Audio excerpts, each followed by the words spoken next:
কবিতা লিখে মানুষের কাছে পৌঁছানো খুব একটা সহজ নয়, কিন্তু কবি হেলাল হাফিজ তার ব্যতিক্রম। তিনি লিখেছেন কম, পৌঁছে গিয়েছেন একেবারে মানুষের মনের গহীনে। ১৯৪৮ সালের ৭ অক্টোবর নেত্রকোনা জেলার বড়তলী গ্রামে জন্মগ্রহণ করেন কবি হেলাল হাফিজ। ছাত্র জীবনেই শুরু করেন লেখালেখি, করেছেন সাংবাদিকতাও। ১৯৮৬ সালে প্রকাশিত তার প্রথম কাব্যগ্রন্থ যে জলে আগুন জ্বলে দিয়েই মানুষের হৃদয়ে আসন করে নিয়েছেন তিনি। এরপর দীর্ঘদিন আর কোনো বই বের করেননি।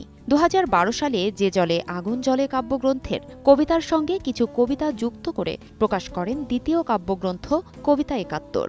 সবশেষ ২০১৯ সালে প্রকাশিত হয় তৃতীয় কবিতার বই বেদনাকে বলেছি কেঁদো না। লিখেছেন, এখন তুমি কোথায় আছো, কেমন আছো, পত্র দিও।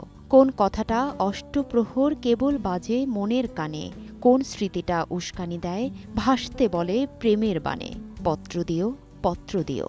এমন আহ্বান উপেক্ষা করবে এমন সাধ্য কোন প্রেমিক মনের? জীবনের একমাত্র অবলম্বন ছিল বাবা।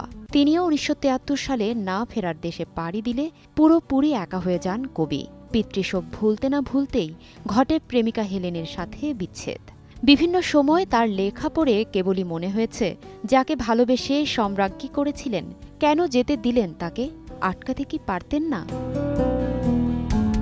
কবিরা হয়তো এমনই, কবিতার বিশালতার মতো বিশাল হৃদয় দিয়ে তুমুলভাবে ভালোবেসেও জোর করে থেকে যাবার দাবিটা শেষ পর্যন্ত করে উঠতে পারেন না। তাই হয়তো কবি বলেছেন, ভালোবাসা মিলনে মলিন হয়, বিরহে উজ্জ্বল। ফারজানা লিনা, সময় সংবাদ, ঢাকা।